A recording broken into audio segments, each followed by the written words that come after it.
Depuis longtemps, le cinéma de fiction aime le complot. Il offre une grande diversité de scénarios possibles, ainsi que des personnages perturbés qui entraînent le spectateur dans leur paranoïa. Bon nombre de films nous racontent des complots basés sur des faits réels ou complètement inventés. Maintenant, votre dernière théorie semble être que c'est la CIA et le FBI et le Pentagone et la Maison-Blanche, tous rassemblés dans une espèce de conspiration élaborée pour tuer John Kennedy. Permettez-moi de vous demander... Certains films mélangent réel et fiction, comme JFK en 1991 d'Oliver Stone. Ce film mêle des images d'archives à la fiction et laisse penser qu'un complot complexe serait derrière l'assassinat du président Kennedy en 1963, contrairement à la thèse officielle qui parle d'un tueur isolé. Ce genre de film exploite un schéma narratif très efficace. Un héros doute de l'apparence des choses.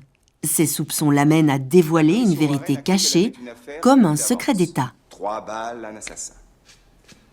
Mais nous avons 2 imprévus ce jour-là qui rendent cette version virtuellement impossible. Primo, au fil de son enquête, le secret prend de l'ampleur et s'achève souvent sur une révélation finale qui remet en cause l'ordre établi. Mais plutôt que d'admettre un complot ou d'enquêter plus avant, la commission Warren a décidé d'adopter la thèse... C'est quoi ça?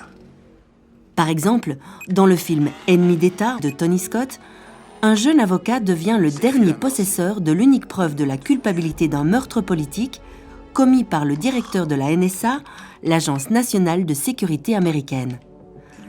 Ce directeur va essayer d'éliminer le héros qui réussira à faire éclater la vérité auprès du grand public. Le scénario typique implique un personnage principal auquel le spectateur est invité à s'identifier. Ce personnage est amené à douter d'une version officielle des choses contre l'avis des autres personnages. A-t-il raison? Est-il fou? Le film va s'amuser à jouer avec le raisonnement du spectateur pour alimenter son suspense.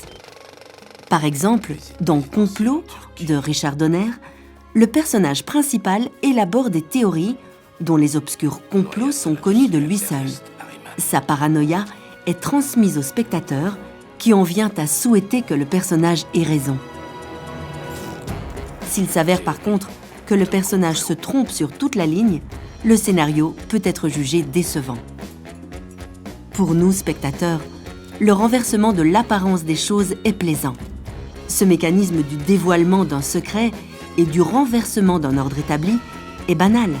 N'est-ce pas le principe de tous les films policiers qui conduisent à la culpabilité de celui qu'on ne soupçonnait pas ?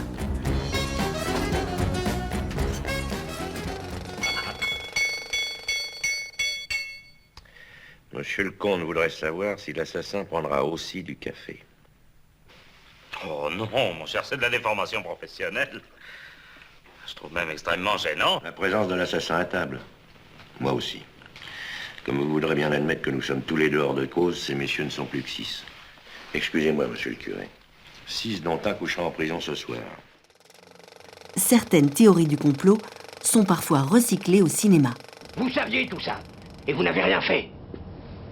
Monsieur, malgré ce que vous avez effectivement pu lire dans la presse à sensation, il n'y a jamais eu aucun astronef récupéré par notre gouvernement. Vous pouvez me croire. Il n'y a pas de zone 51. Dans le film Independence Day de Roland Emmerich, les aliens attaquent la planète. Ceci n'est qu'une partie de la vérité.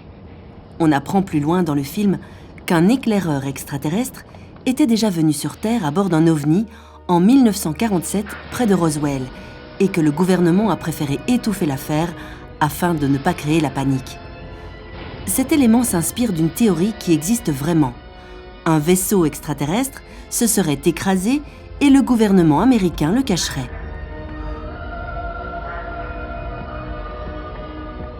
Lorsque le cinéma donne vie aux complots les plus extravagants, tente-t-il de leur donner une crédibilité?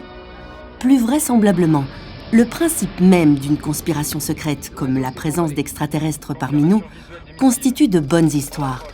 Le spectateur aime découvrir des explications extraordinaires qui sont dissimulées derrière l'apparente banalité de la société. N'est-ce pas au fond la leçon des récits de fiction? Les théories du complot ne plaisent-elles pas tout simplement parce qu'elles racontent une histoire efficace?